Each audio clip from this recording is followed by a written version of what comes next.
হরে কৃষ্ণ প্রিয় ভক্তবৃন্দ, আজ আমরা জানব এমন একজন বৈষ্ণব আচার্যের জীবন কাহিনী, যিনি নিজের পুরো জীবন ভগবান শ্রীকৃষ্ণের সেবায় উৎসর্গ করেছেন, যিনি পৃথিবীর অসংখ্য মানুষের জীবন কৃষ্ণ ভাবনামৃতের আলো পৌঁছে দিয়েছেন। তিনি হলেন পরম পূজ্যপাদ শ্রী শ্রীমৎ জয়পতাকা স্বামী গুরু মহারাজ। আজকের ভিডিওতে আমরা জানব তার শৈশব কেমন ছিল, কিভাবে তিনি শিল প্রভুপাদের শিষ্য হলেন, কেন তিনি ভারতবর্ষে এসেছিলেন, আর কিভাবে তিনি সন্ন্যাস গ্রহণ করলেন।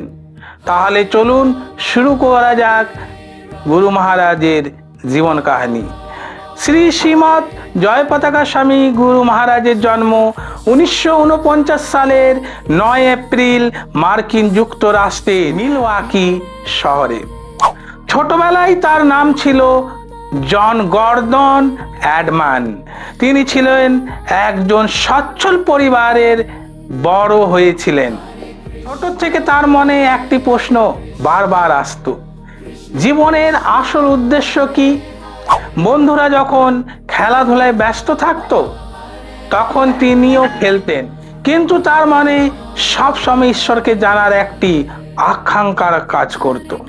তিনি বিভিন্ন ধর্মীয় বই পড়তেন, বিভিন্ন গির্জায় যেতেন, কিন্তু তার হৃদয়ের প্রশ্নের উত্তর কোথাও খুঁজে পাচ্ছিলেন না। সত্যের সন্ধানে কিশোরের পর থেকে তার আরো গভীরভাবে আধ্যাত্মিক জীবনের সন্ধান শুরু করলেন। তিনি উপলব্ধি করলেন অর্থ, মান, প্রতিষ্ঠা, ভোগবিলাস মানুষকে প্রকৃত সুখ দিতে পারে না, আরো জীবনের কিছু বড় কিছু আছে। সেই সময় আমেরিকায় ছিল ভক্তি বেদান্ত স্বামী প্রভুপাদ আন্দোলন প্রচার করছিলেন। শহর শহরে নাম সংকীর্তন হচ্ছিল, ভক্তরা ভগবানের গীতা বিতরণ করছিলেন। এই দৃশ্য তার মনে গভীর ছাপ ফেলল। প্রথমবার ইস্কনের সঙ্গে পরিচয়ে একদিন তিনি ইস্কনের একটি মন্দিরে যান। সেখানে প্রথমবার তিনি ভক্তদের আনন্দময় জীবন দেখে বিস্মিত হয়ে যান। সকলে হাসি মুখে সেবা করছিলেন, কীর্তন করছিলেন, প্রসাদ গ্রহণ করেছিলেন। কারোর মধ্যে অহংকার ছিল না। সেই পরিবেশ দেখে তার হৃদয় ছুঁয়ে যায়। তিনি ভাবলেন, আমি এতদিন যেটা খুঁজছিলাম হয়তো সেটাই এখানেই আছে। কিছুদিন পর তার সৌভাগ্য অর্জন হলো শিল প্রভুপাদকে দর্শন করার। শিল প্রভুপাদের মুখে ভাগবত গীতার ব্যাখ্যা শুনে তিনি আবির্ভূত হয়ে পড়লেন। তিনি বুঝতে পারলেন এটি প্রকৃত জীবনের উদ্দেশ্য। তিনি ধীরে ধীরে জীবন কৃষ্ণ সেবায় উৎসর্গ করলেন, দীক্ষা গ্রহণ করলেন। খুব অল্প সময়ের মধ্যে তিনি শিল প্রভুপাদের শিষ্যত্ব গ্রহণ করলেন। প্রভুপাদ তাকে নতুন নাম দিলেন শ্রী জয়পতাকা স্বামী। পরবর্তী তিনি ব্রহ্মচারী জীবনে গ্রহণ করলেন। দিনরাত গুরু সেবা, নাম জপ এবং শাস্ত্র অধ্যয়ন ও প্রচার কাজে নিজেকে ব্যস্ত করে রাখলেন। আর পরে তিনি ভারতে আগমন করলেন। শিল প্রভুপাদ তার মধ্যে অসাধারণ উৎসাহ ও সেবার মনোভাব দেখতে পান। একদিন প্রভুপাদ তাকে বললেন, ভারতে যাও, যেখানে কৃষ্ণ ভাবনামৃতের প্রচার করো। গুরুর আদেশেই ছিল তার জীবনের সবকিছু। তাই তিনি সবকিছু ছেড়ে ভারতবর্ষে চলে এলেন। মায়াপুরে আগমন। ভারতে এসে তিনি পশ্চিমবঙ্গের শ্রীধাম মায়াপুরে পৌঁছান। তখন মায়াপুরে তেমন বড় মন্দির ছিল না, অনেক কষ্ট ছিল, বিদ্যুৎ ছিল সীমিত, রাস্তা ছিল কাঁচা, বর্ষায় চারিদিকে জল জমে যেত। তবুও তিনি কখনো নিরুৎসাহিত হননি, কারণ তিনি জানতেন এটি মহাপ্রভুর ধাম। এখান থেকেই সারা পৃথিবীতে মহাপ্রভুর নাম ছড়িয়ে পড়বে। শিল প্রভুপাদ তার নিষ্ঠা, ত্যাগ ও সেবাভাব দেখে অত্যন্ত সন্তুষ্ট হলেন। অবশেষে তিনি সন্ন্যাস গ্রহণ করলেন। এরপর থেকে তিনি পরিচিত হলেন শ্রী শ্রীমৎ জয়পতাকা স্বামী মহারাজ নামে। সন্ন্যাস গ্রহণ করার পরে তিনি অধিক উৎসাহে বিশ্বজুড়ে কৃষ্ণ ভাবনামৃতের প্রচার শুরু করলেন। প্রিয় ভক্তবৃন্দ, আমরা এতক্ষণ জানলাম কিভাবে একজন আমেরিকান যুবক সত্যের সন্ধান করতে করতে শিল প্রভুপাদের শিষ্যত্ব গ্রহণ করলেন এবং শেষ পর্যন্ত নিজের জীবন শ্রী চৈতন্য মহাপ্রভুর সেবায় উৎসর্গ করলেন। কিন্তু এইখানেই তার জীবনের সবচেয়ে আশ্চর্যের অধ্যায় শুরু হলো।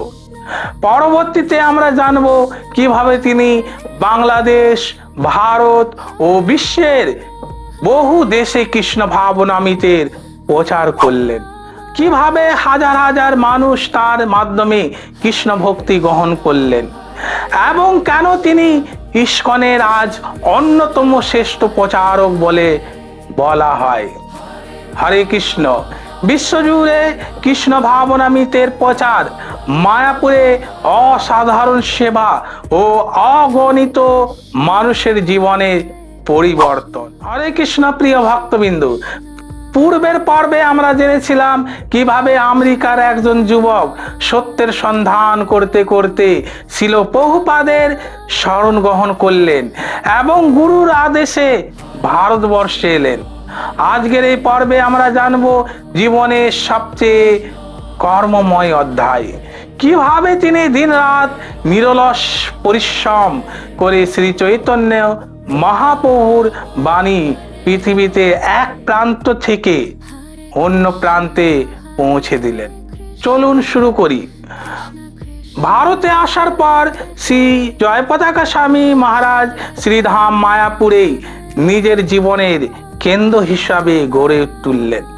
তখনকার মায়াপুরের আজকের মতো উন্নত ছিল না। অনেক জায়গায় কাঁচা রাস্তা, বর্ষাকালে কাদা ও জল, বিদেশিদের জন্য থাকার কোনো ব্যবস্থাও ছিল না। কিন্তু এই সব কষ্টের মধ্যে তিনি এক মুহূর্তের জন্য নিরুৎসাহিত হয়নি। তিনি ভাবতেন এটি সেই পবিত্র ধাম যেখানে শ্রী চৈতন্য মহাপ্রভু আবির্ভূত হয়েছেন। এই ধামে সেবা করার আমার জীবনের সবচেয়ে বড় সৌভাগ্য।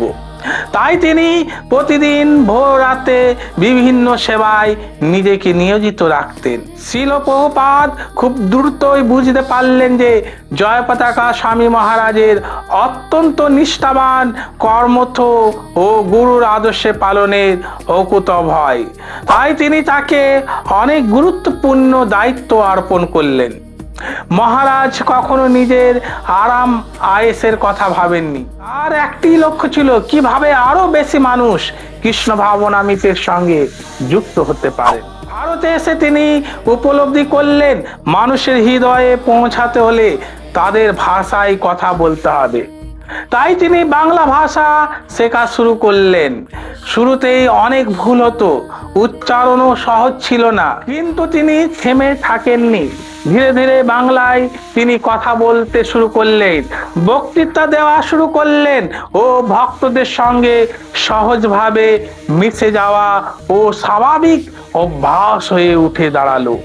তিনি শুধু শহরে নয়, তিনি অসংখ্য গ্রামেও যেতেন, কখনো হেঁটে, কখনো নৌকায়, আবার কখনো তিনি সাইকেলে, কখনো সাধারণভাবে তিনি গ্রামে সাধারণ মানুষের সঙ্গে কৃষ্ণ কথা বলতেন, হরিনাম সংকীর্তন করতেন, প্রসাদ বিতরণ করতেন।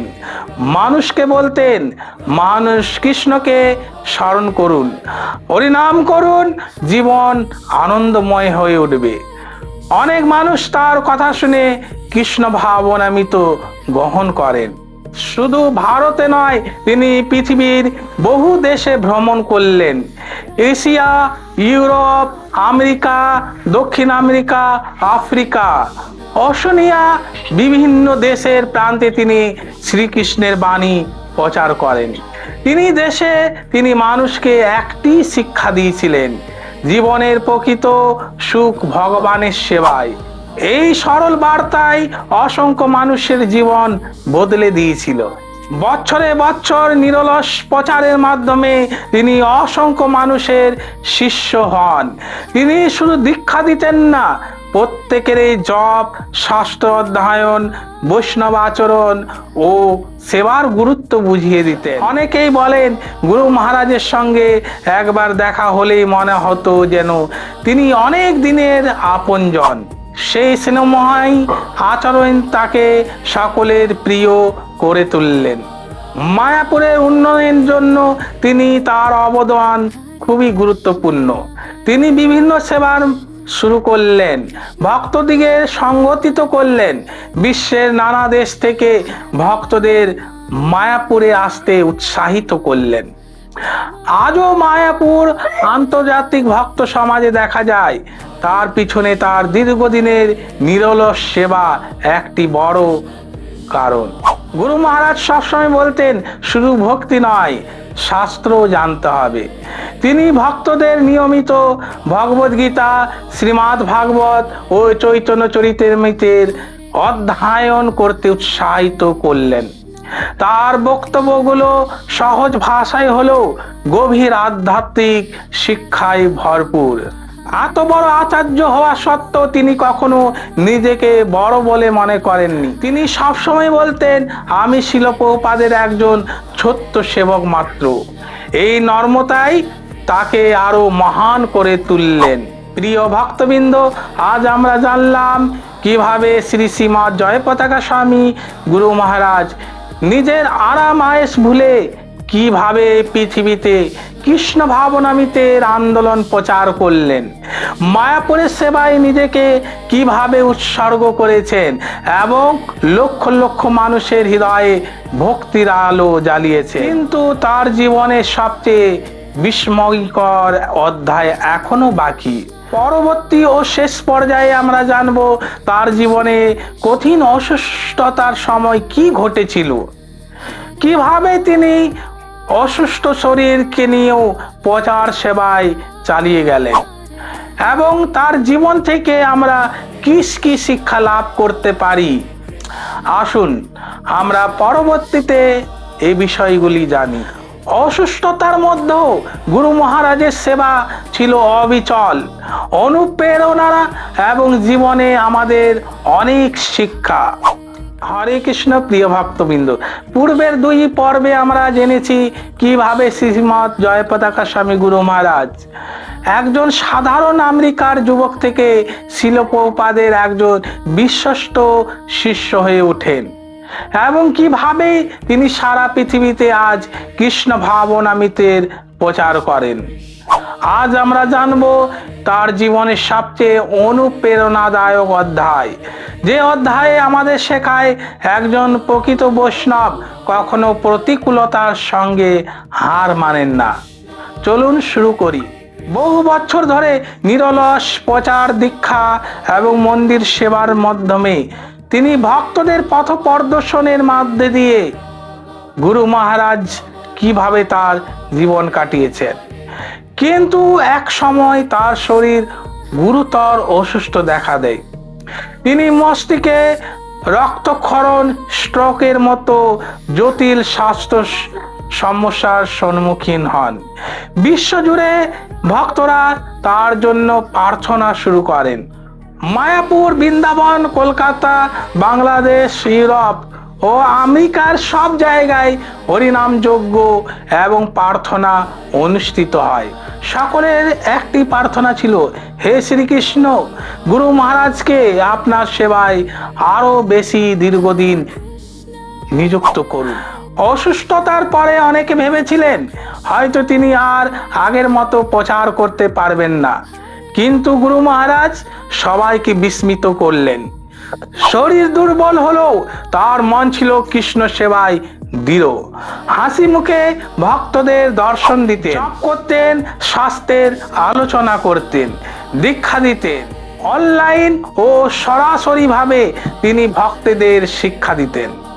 তিনি যেন নিজের জীবনে প্রমাণ করেছেন, শরীর দুর্বল হতে পারে, কিন্তু কৃষ্ণ সেবার ইচ্ছা দুর্বল হওয়া উচিত নয়। যে কেউ তার কাছে গেলে অনুভব করতেন যে এক অসাধারণ স্নেহ। তিনি ধৈর্য ধরে মানুষদের কথা শুনতেন, সমস্যার সমাধান দিতেন, সবসময় বলতেন হরিনাম কখনো ছেড়ে দিও না। তার কাছে ধনী গরিব ছোট্ট বড় সবাই সমান। এই সমদৃষ্টি একজন প্রকৃত বৈষ্ণবের লক্ষণ। গুরু মহারাজ প্রায় বলতেন তার জীবনে একমাত্র লক্ষ্য হলো শিল প্রভুপাদের ইচ্ছা পূরণ করা। তিনি কখনো নিজের কৃতিত্বের কথা বলেননি। সব সময় কৃতিত্ব তার গুরু মহারাজ শিল প্রভুপাদ ও শ্রীকৃষ্ণের চরণে অর্পণ করেছেন। এই বিনয় তাকে মহান করে তুলেছে। গুরু মহারাজের জীবন থেকে আমরা অমূল্য শিক্ষা লাভ করতে পাই। প্রথম শিক্ষা, গুরুর আদেশেই ভক্তের জীবন। তিনি কখনো গুরুর নির্দেশের বিরোধিতা করেননি। দ্বিতীয় শিক্ষা, কষ্ট এলেও ভগবানের সেবা ছেড়ে দেওয়া যাবে না। তৃতীয় শিক্ষা, প্রতিদিন হরিনাম জপ করতে হবে। চতুর্থ শিক্ষা, শাস্ত্র পড়তে হবে এবং সে শিক্ষা নিজের জীবনে প্রয়োগ করতে হবে। পঞ্চম শিক্ষা, সব সময় নর্ম ভাব থাকতে হবে। যত বড়ই সেবা করি কেন মনে রাখতে হবে আমরা সবাই ভগবানের সেবক।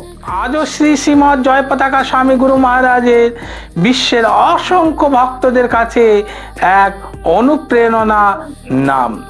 তার জীবন আমাদের শেখায় একজন মানুষ যদি সত্যি ভগবান শ্রীকৃষ্ণকে ভালোবাসেন তাহলে পৃথিবীর কোনো বাধাই তাকে থামিয়ে থাকতে পারে না। হরে কৃষ্ণ। প্রিয় ভক্তবৃন্দ, শ্রী শ্রীমৎ জয় পতাকা স্বামী গুরু মহারাজের জীবন একজন সন্ন্যাসীর জীবন শুধুমাত্র তা নয়, এটি ত্যাগের কাহিনী, এটি গুরু নিষ্ঠার কাহিনী, এটি ভক্তির কাহিনী, এটি সেবার কাহিনী।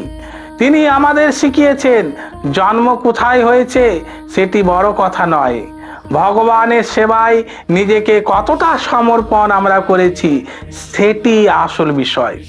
তাই আসুন আমরা সবাই তার জীবন থেকে শিক্ষা নিয়ে প্রতিদিন অন্তত কিছু সময় হরিনাম জপ করি, ভগবদ গীতা ও শ্রীমদ্ ভাগবত অধ্যয়ন করি ও শ্রবণ করি এবং কৃষ্ণ সেবায় নিজেকে সব সময় কিভাবে নিয়োজিত রাখি। যদি এই ভিডিওটি আপনাদের ভালো লাগে থাকলে তাহলে অবশ্যই লাইক দিন আর প্রিয়জনদের সঙ্গে শেয়ার করুন এবং গীতা স্টাডি সার্কেল চ্যানেলটিকে সাবস্ক্রাইব করে আমাদের পাশে থাকুন এবং আইকন বেলটি টিপে দিন।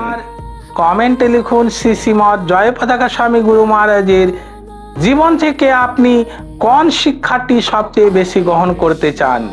সবাই একসঙ্গে বলি শিল প্রভুপাদের জয়, শ্রী শ্রীমৎ জয় পতাকা স্বামী গুরু মহারাজের জয়, শ্রী শ্রী গৌর নিতাই পঞ্চতত্ত্ব প্রভু কি জয়। হরে কৃষ্ণ কৃষ্ণ কৃষ্ণ হরে হরে, হরে রাম রাম রাম হরে হরে, হরে কৃষ্ণ।